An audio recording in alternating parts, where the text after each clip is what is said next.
Magandang araw mga bata! Kumusta kayong lahat? Ako nga pala ulit si Sir Joshua V. Galaw, ang inyong guro sa isa na namang episode ng ating aralin sa Edukasyong Pantahanan at Pangkabuhayan para sa ikalawang markahan. Mula sa akin at sa iba pang mga guro ng asignaturang ito ay isang mainit na pagbati ng isang maligaya at positibong araw.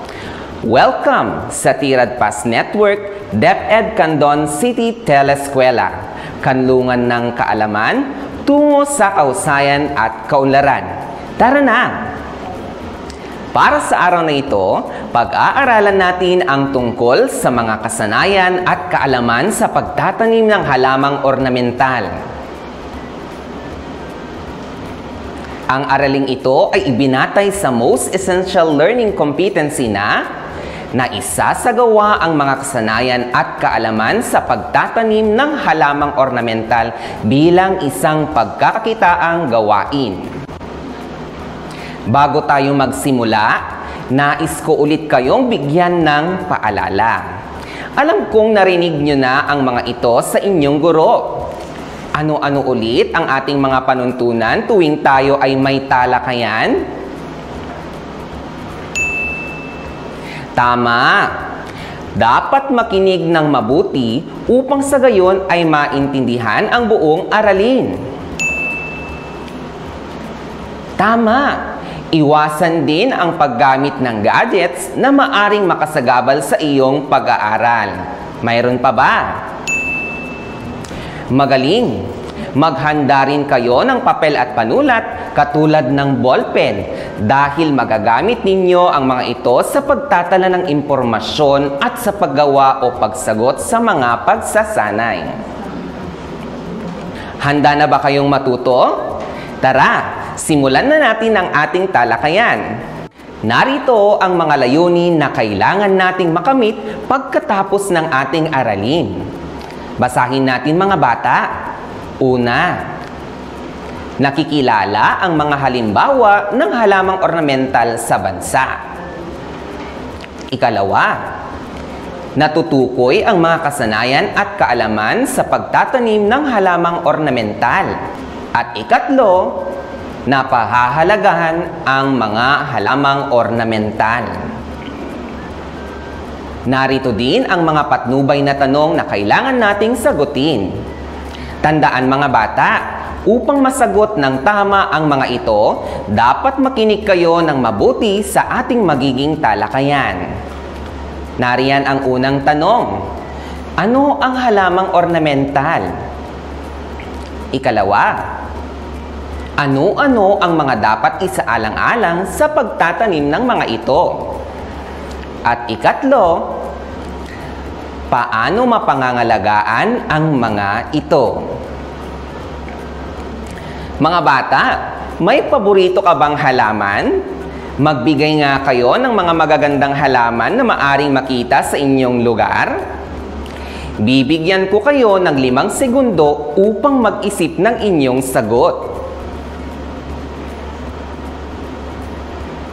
Magaling!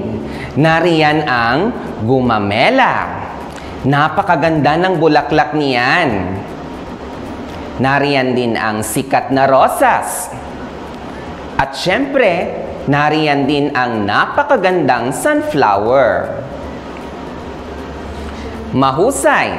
Napakaganda ng mga nabanggit ninyong mga halaman. Mga bata, ano kaya ang angkop na tawag sa mga ito? Eksakto! Ang mga ito ay tinatawag nating mga halamang ornamental. Tara, ating alamin kung ano nga ba ang kahulugan ng halamang ornamental. Ang mga halamang ornamental ay mga tanim na ginagamit na palamuti sa mga tahanan, paaralan, maging sa hotel, parke at mga lansangan. Halimbawa ng mga ito ay mga halamang bulaklakin, halamang baging, at halamang palumpon. Mayroon ding mga halamang hindi namumulaklak na itinuturing na kabilang sa pangkat na ito dahil sa natatanging kagandahan ng mga ito. May ipapakita akong larawan sa inyo. Sa inyong palagay, ano kaya ang tawag natin dito? Tama! Ang lugar na ito ay tinatawag nating plant nursery. Sa lugar na ito, inaalagaan, pinapatubo at pinaparami ang iba't ibang uri ng halaman. Atin namang pag-usapan ang tungkol sa mga uri ng halamang ornamental. Nariyan ang aerial plants. Ano nga ba ang aerial plants? Ito ay mga halamang nabubuhay ng nakabitin o minsay tinatawag din nating hanging plants. Halimbawa nito ay ang halamang orchids. Nariyan din ang tinatawag nating aquatic plants. Ang mga aquatic plants ay halamang nabubuhay sa tubig. Ito ay mga halaman na hindi nangangailangan ng nutrisyong ibinibigay ng lupa. Halimbawa nito ay ang water lily. Nariyan din ang tinatawag nating shrub o halamang palumpon. Ito ay mga halamang matitigas ang tangkay, ngunit hindi gaanong tumataas. Ito ay kadalasang ginagamit bilang bakod sa mga bahay-bahay. Ito ay maaaring namumulaklak at maaari namang hindi. Halimbawa nito ay ang San Francisco. Mga bata, nariyan din ang herbs o herbal plants. Ito ay mga halamang ginagamit sa panggagamot. Oregano, na mabisang gamot sa ubo. Siyempre, nariyan din ang punong prutas. Ano nga ba ito? Ito ay mga halamang punong kahoy na namumunga. Halimbawa ay punong mangga. Narito din ang mga dapat isaalang-alang sa pagtatanim ng halamang ornamental. Basahin natin mga bata. Una, dapat malaman ang pangalan ng halamang ornamental. Mahalaga ito upang makilala ng mabuti ang katangiang taglay ng isang halaman. Halimbawa nito ay ang cosmos plant na isang uri ng halamang namumulaklak. Ikalawa, dapat alamin kung anong uri ng halamang ornamental ito. Halimbawa ay ang San Francisco. Ang San Francisco ay isang halimbawa ng shrub o halamang palumpon. Nariyan din ang aloe vera. Ang aloe vera ay isang halimbawa ng herbal plants. At syempre, nariyan din ang orchids. Ito naman ay isang halimbawa ng aerial plants. Ikatlo, dapat din na isaalang-alang natin ang lugar kung saan dapat itinatanim ang mga halamang ornamental. Tandaan mga bata, may mga halamang nabubuhay sa ilalim ng sikat ng araw at may mga halaman ding mas gusto sa malamig o malilim na lugar. Ikaapat, dapat din nating isaalang-alang ang paraan ng pagtatanim o pag-aalaga sa mga ito. Tunay ngang nakakaakit sa mata ang maraming halaman, ngunit paano kaya natin mapaparami ang mga ito? Tama, may mga halamang napaparami sa pamamagitan ng pagtatanim ng tangkay o sanga. May mga halaman ding napaparami sa pagtatanim ng buto.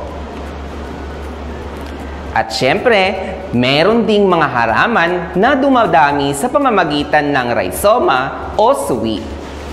May mga larawan akong ipapakita sa inyo.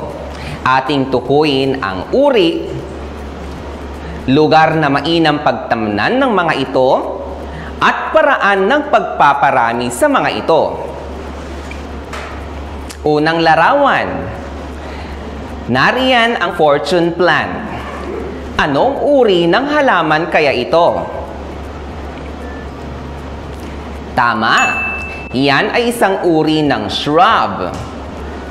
Saang lugar ito mainam na itanim?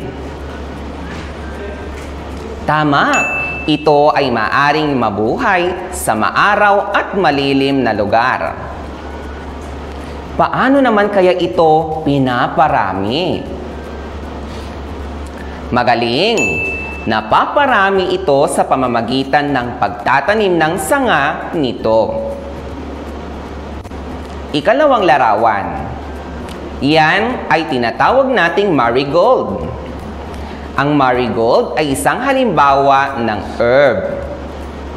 Yan naman ay nabubuhay sa maaraw na lugar at syempre nabubuhay din sa maluwang na lugar.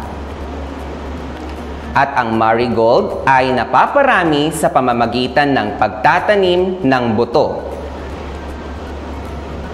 Susunod na halaman, nariyan din ang ilang-ilang. Ito ay isang halimbawa ng halamang puno.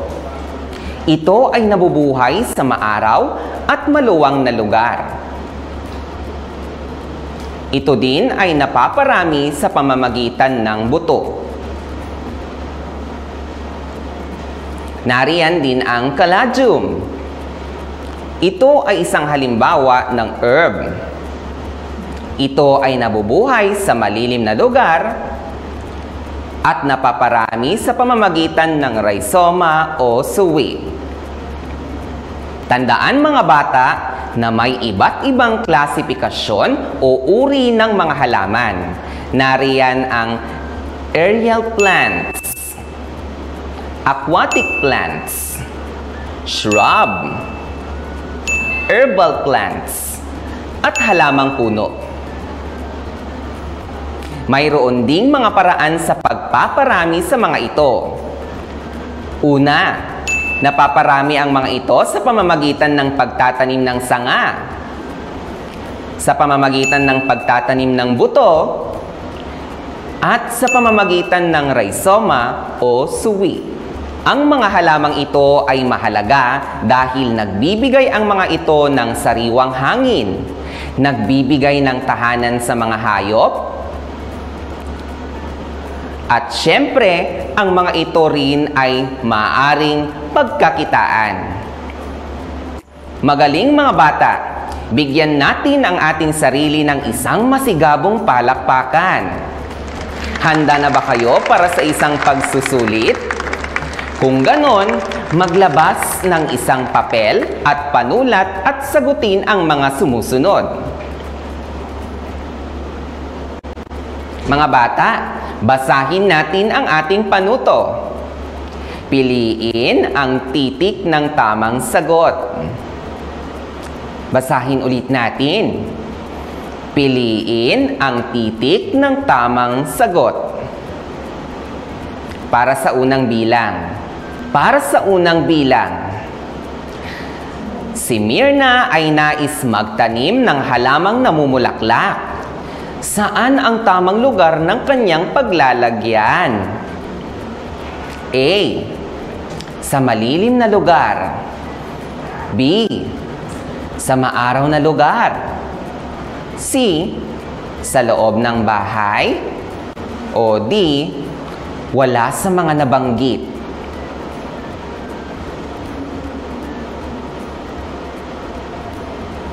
Ang tamang sagot ay B.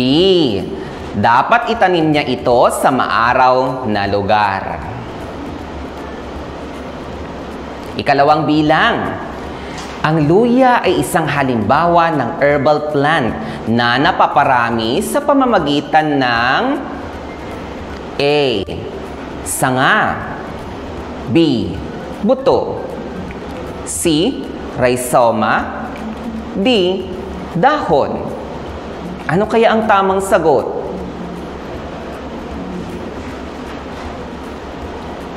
Ang tamang sagot ay C. Rhizoma. Ikatlo, ang mga sumusunod ay mga bagay na naibibigay ng mga halaman maliban sa A. Polusyon, B. Bunga, C. Gamot, o D. Palamuti.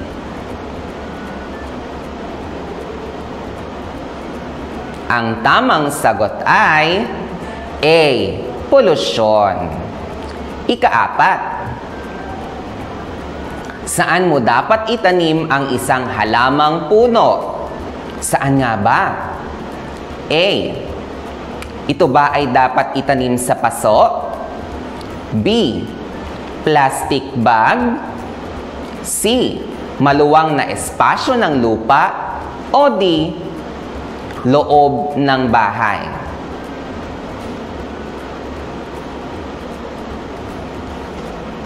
Ang tamang sagot ay dapat itanim ang puno sa maluwang na espasyo ng lupa.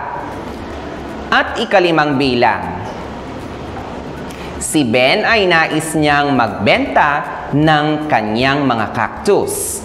Ang presyuhan ay dapat A. Mura, B. Makatarungan, C. Napapanahon, o D. Lahat ng nabanggit.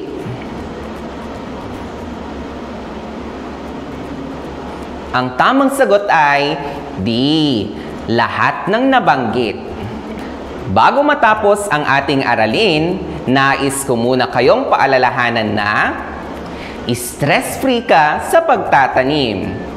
Sana'y nakakuha kayo ng mataas na puntos. Nagustuhan niyo ba ang ating talakayan? Maraming salamat sa inyong pakikinig at partisipasyon. See you sa susunod nating aralin. Muli, ito ang inyong guro sa EPP, Sir Joshua V. Galaw. Maraming salamat at paalam.